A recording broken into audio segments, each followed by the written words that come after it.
Hi, this is Drew Loker, and today we're going to start Spreadsheet 2, Personal Trackers.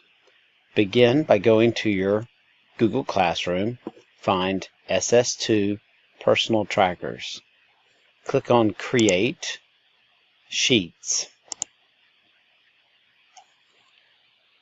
For this assignment, we're going to create a simple budget for a teenager, as well as a plan to pay for college, and a goal-setting tracker. Open your spreadsheet, return back to your classroom, and also open the instructions.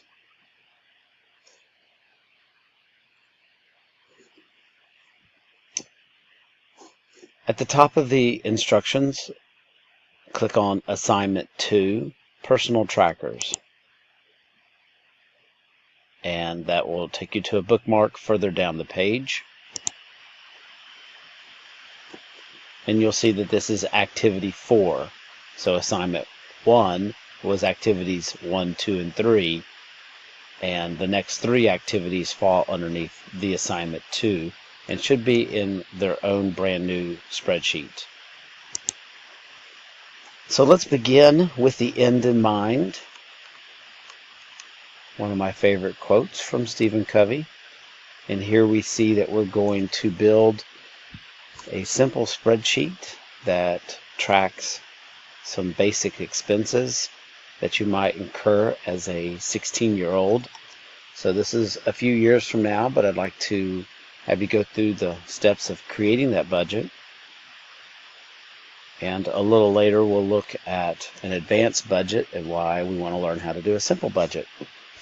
So we're going to go back to our assignment tab here, and at the bottom, rename the assignment and name this sheet Budget for Teenager.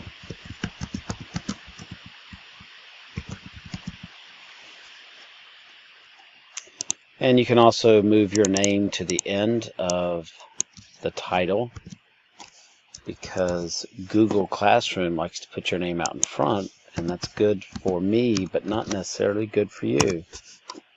That way, up at the top, you can see across the bar which one is the assignment that you're working on.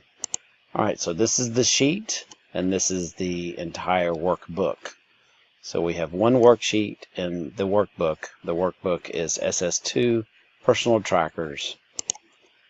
So the first thing we want to do is type in the text exactly that you see on the screenshot. So we typed in all of column A and row 1. Hold off on entering your formulas just yet. Before we go too much further, let's go ahead and freeze rows 1 and column A by clicking and pulling down that bar. And so we're going to pull over the bar that's going to freeze the column A, and then we've also frozen row 1. And you can also extend out that column if you like, or you can double click that column and it will automatically expand to the width of the longest row of text. So the next thing we're going to do is create a formula in B16. In B16 we're going to create a formula that calculates this entire row right here, or entire column that is. So we're going to start first with the sum function, equal sign, sum, open parentheses, and we're going to click and drag down and then let go, and then all we have to do is hit the enter key. Now you'll notice that we do not have a closing parentheses, and both Google Sheets and Microsoft Excel will automatically give you that parentheses closing, or you can put it in if you like as well. Alright, so right now the number is just a 0 because we have no value. And for the purpose of this exercise, I would like for you to assume a $600 budget. And that's about how much you could probably reasonably expect to make at say, a startup teenager job like at McDonald's that I talk about in class from time to time. Personally, I started at Whataburger at age 16. And some of your parents may let you begin work right at 16. So on the sample that you looked at, you probably looked at it and said, oh my gosh, that's a lot to do. But really, by dragging out these two columns right here, all we have to do is click the cell, grab the blue handle, and pull over to December. We really don't want to calculate in, so we're going to leave it just through December. And I think the screenshot shows it also for in, and you'll see why that really isn't a very relevant number.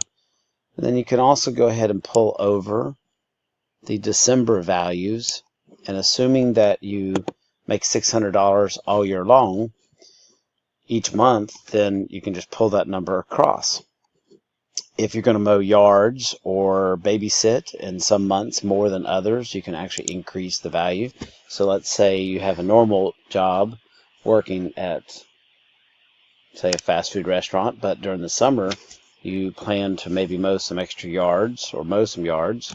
You could write in, say, $1,000 for May and maybe $1,200 for June and July.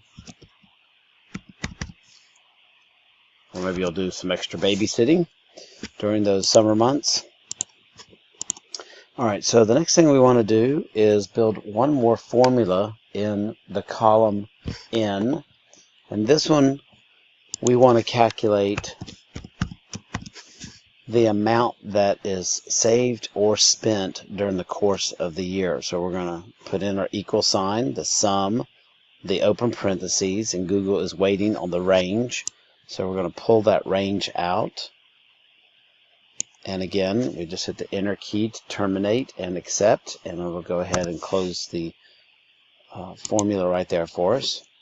Now, all of columns B through N need to be center justified. So I'm going to highlight by clicking and drag. I'll do that again. Click on B and just pull to the right so that B through N are selected. And now I'm going to reduce the width of those columns, and it'll pull all of them in at the same time. That way you can see all of our data that we're trying to calculate right here. So the next thing I want you to do is go ahead and type in a sample month for, let's say, January. Oh, and let's go ahead and pull down this number right here. Looks like I didn't make my formula in the right place, but that's okay. We can pull it up, and then we can pull it down. And again, we don't really need N16 because it doesn't really tell us much information. So let's go ahead and type in some values. One of the things it says is savings. Name the goal. So you're probably wondering, what goal? Well, I would like for you to think of a goal. Would you like to drive a car? Would you like to buy a new car or a different car? Maybe a used. By the time you're 16, a used car that's currently a 2018 or 17, about 3 years from now, would be reasonably priced, maybe around $5,000 or $6,000. Maybe you can buy a used 2012 car, reasonably priced. So, or maybe you're just looking to spend money on a new phone or a game system, but you always want to save something toward a goal. So let's put in car down payment. All right. And don't worry about it if it wraps over. That's fine. I just made the column a little wider. All right, so let's say we dedicate $100 toward that goal. We have to write it in as a negative number. Now, if your parents aren't going to charge you rent, you can just leave that 0. Some parents, though, when you start making money, may want you to pay a small amount, either toward food or car expenses or rent, maybe even help them with utilities. They probably won't charge you for the internet, but you never know, so those items are there listed out for you. You may have to buy your own food, especially since when you start to make money, you might be out more often. So let's put in, maybe $50 toward food. And if you do start driving, you may have car and gas expenses. and maybe you would like to spend some money on clothing. And if you have your own internet and cell phone service, rather, maybe you have to pay and help contribute to the cost of your line.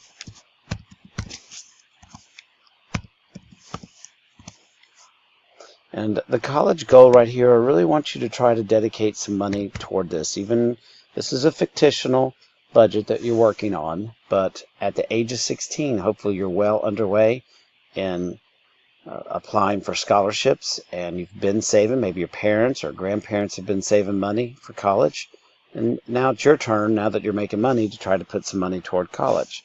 So let's try to keep $100 in the budget right there. You can see as we're entering these as negative numbers, the total remaining is now $130. Miscellaneous, you could just say, all right, I have $50 that just ends up getting spent. Or maybe you have an actual named miscellaneous expense. Maybe you pay for Netflix. Your parents don't pay for it, and they make you pay for it. Okay, so we're down to an extra $65. All right, so once you've spent the money for the first month, all you have to do is highlight those months, and just for the exercise, you can see that we can finish this very quickly right here. We're just going to pull that all the way across. And this exercise is basically done. The reason why you might want to go back in and change some of these numbers, you can see you have extra money in the months of May, June, or July. And if that's not realistic and you just want to build it for a $600 budget, you can just leave those as $600. All right, so a couple of things looking at the instructions to make sure that I covered correctly. On the sample of the screenshot, it showed simply month 1 through month 12, and I wanted to show you how I came up with that so fast. So let's say you did actually have month 1 and month 2 typed in. I'm just going to delete these rows and columns right there, and we're just going to put month 1. So let's say you had month 1, month 2 written across. Instead, I want you to go ahead and see how easy it is to make Google Sheets fill in the month titles. So all I have to do is type in 2 months, January and February, and then I highlight the blue handle and pull across. Oops, grabbed the wrong thing. Let's try that again. There it is. Okay, and notice that it filled in automatically for December. All right, and then we also want to do try to get your budget down to you have little. You don't want to go over. We don't want a negative number in row 16, but we also don't want to leave too much left over. And $65, try to get it down to maybe $25 or $65. Anything under 100 will be good. And of course, also if you plan to be making more money, you could also adjust the budget. I did notice that in the instructions. So the last thing on step 14, it talks about adding a conditional formatting to row 16. So let me show you how to do that. We're going to highlight rows or column or cells B16 through M16. We're going to go to Format, Conditional Formatting, and what we're going to do is we're going to change the cell is not empty to is less than, and we're going to put less than 0, and we're going to change it to red fill. And you can choose whatever color you want. Let's go with a little pastel though, light red. And we'll go ahead and click done. And we can go ahead and close that box up in the upper right hand corner. And we can test our theory. Let's say we spend $100 on rent minus $100. You'll see that it turns red. That is called conditional formatting, and it worked. So very good. So the last little bit, just to look at the column N, it says that we made $7,200 for the year. So that's a summary for the year. And the reason why these numbers are relevant in cells N3 through N15 is because it tells us how much we spent for the year, how much we saved toward our goal. We have $1,200 toward the down payment on our car, and it says that we spent $600 on food. So this is just something to help you balance the budget And you can see why we really don't need to know this number here, because it doesn't actually calculate anything.